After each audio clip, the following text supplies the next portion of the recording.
Hola, buenas tardes. Bueno, vamos a tratar ahora la unidad 3, que se llama Hacia una ética sexual cristiana. Lo que vamos a recorrer es el camino de la Biblia y estudiar la visión de sexualidad de varones y mujeres y sus consecuencias éticas. Lo primero que tenemos que destacar en esto es que es necesario diferenciar el mensaje de Dios de los condicionamientos culturales. Como ustedes ya saben, es bueno retomarlo y recordarlo en este momento. La revelación se encarna en culturas, o sea, y en tiempos específicos. Entonces, las propuestas morales bíblicas nacen en esos contextos, por eso es difícil entenderlas. Por ello, tenemos que recurrir a serias exégesis bíblicas para poder interpretar bien los textos. Otro aspecto es que a medida que nosotros avanzamos en la lectura de la Biblia, vamos viendo una evolución progresiva de la revelación de Dios y de la comprensión de los hombres. Este progreso va desde el Génesis hasta las primeras comunidades cristianas. Entonces, diciendo todo esto, la Biblia no es que nos ofrece el material necesario para una reflexión y construcción de una moral sexual. Nos da orientaciones básicas para una ética verdaderamente cristiana. Al final de este capítulo hay una serie de orientaciones muy buenas que se las recomiendo las lean detenidamente. Entonces, desde el punto de vista ético de nuestra fe cristiana, una concepción y un comportamiento de la sexualidad humana que favorezca al ser humano en el desarrollo como sujeto responsable y solidario. Teniendo esta meta, este final, esto implica un rechazo a la experiencia que reduzca al hombre a ser objeto de placer nada más, o de consumo, o de capricho, de manipulación. También rechaza aquellas concepciones que reducen la sexualidad a la genitalidad, cuando la sexualidad es muchísimo más compleja. El significado fundamental de la sexualidad humana es la realización del encuentro con los demás, consigo mismo, con la naturaleza y con Dios. Desde esta realidad sexual, el ser humano se realiza como persona respondiendo a Dios, en un proceso que lo humanice o que lo deshumanice.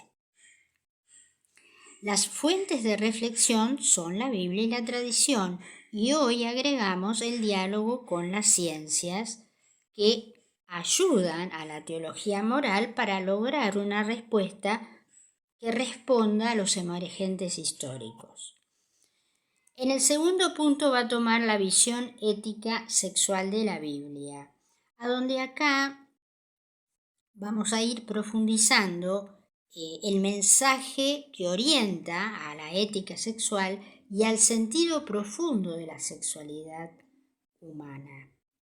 Es bueno tener en cuenta, muy bueno, a este teólogo López Aspitarte, que él advierte que no podemos solo fiarnos de nuestro discurso apoyado en la Biblia. O sea, es fácil autoengañarnos. Y otra advertencia que hace es que la Biblia, si algo no lo menciona, no es que está permitido. Esto también es una conclusión errónea, digamos. Se necesitan elementos que brinda la exégesis.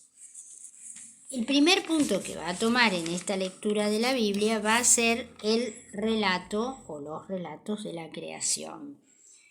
El haber sido creados por Dios a su imagen es una inmensa responsabilidad ante el mundo creado, ante otros, frente a nosotros mismos y ante Dios. Es una grandeza del ser humano y por lo tanto una responsabilidad.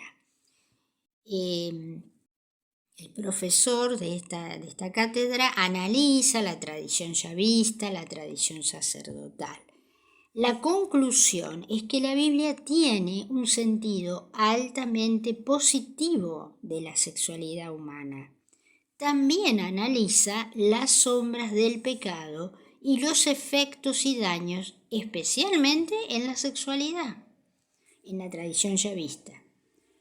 Resabios de ese mal o de esa herida que deja el pecado son el deseo de dominio y la autoafirmación.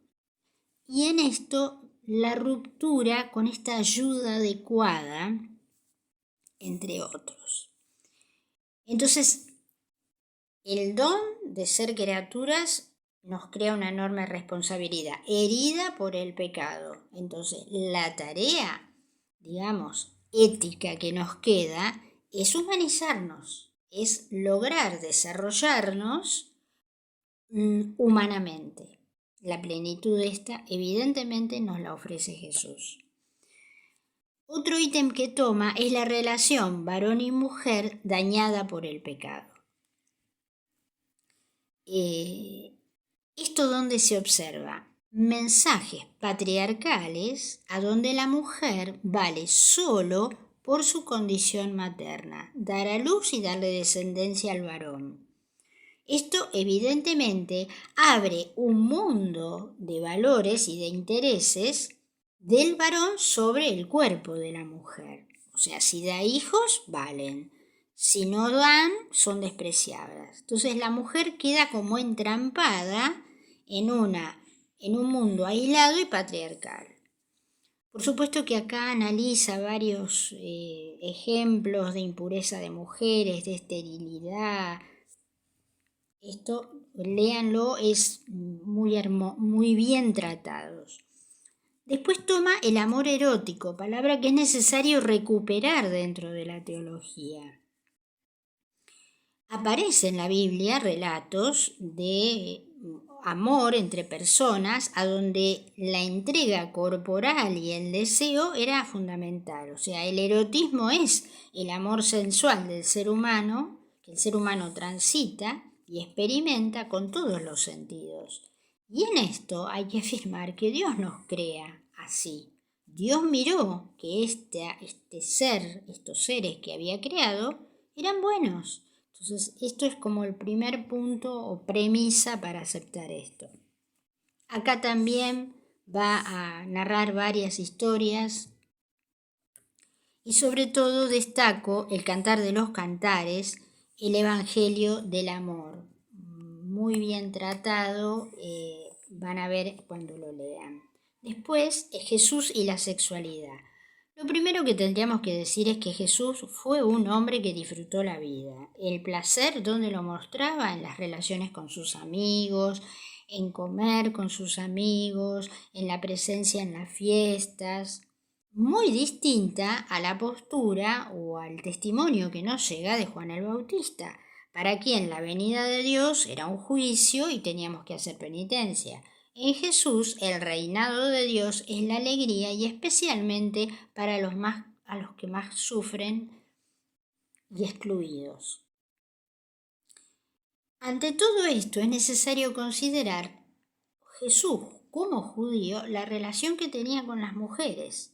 Les tenía muchísimo respeto y para él no eran un instrumento para usarlas como descendencia, ni tampoco para demostrar su virilidad. Algunos relatos del Antiguo Testamento van más allá de la condición de la mujer como madre, pero son pocos. Jesús tiene un comportamiento revolucionario en el trato de las mujeres. Abre la posibilidad a que estas mujeres sean discípulas y las valora por ser discípulas. Acá, excelente los aportes de Mercedes Navarro sobre este tema. Entonces, es muy importante que el anuncio del reino en Jesús rompe estructuras patriarcales. La reciprocidad total de las relaciones entre hombres y mujeres basadas en la igualdad de su condición personal y ante Dios es una novedad que introduce Jesús y que está llamada a tener hondas repercusiones históricas. Otro punto que toma, muy lindo, es la mujer en las primeras comunidades. O sea, aquí eran misioneras de la palabra. O sea, hay una descripción de un montón de mujeres muy bien recuperadas. Y después toma las normas bíblicas que sigue especialmente a Bonetti. Evidentemente las normas bíblicas emergen como un trasfondo de una cultura que es muy ajeno a nuestra vida. Por eso vuelvo a lo mismo, es importante la ayuda de la exégesis. La normativa sexual bíblica tiene lugar poco relevante. Hay normas mínimas y fundamentos que lo que buscan es un orden social de convivencia armónico. Hay normas sobre el adulterio y sobre la violación. Las normas sexuales bíblicas es necesario estudiarlas desde los valores que se querían vivir en aquella época.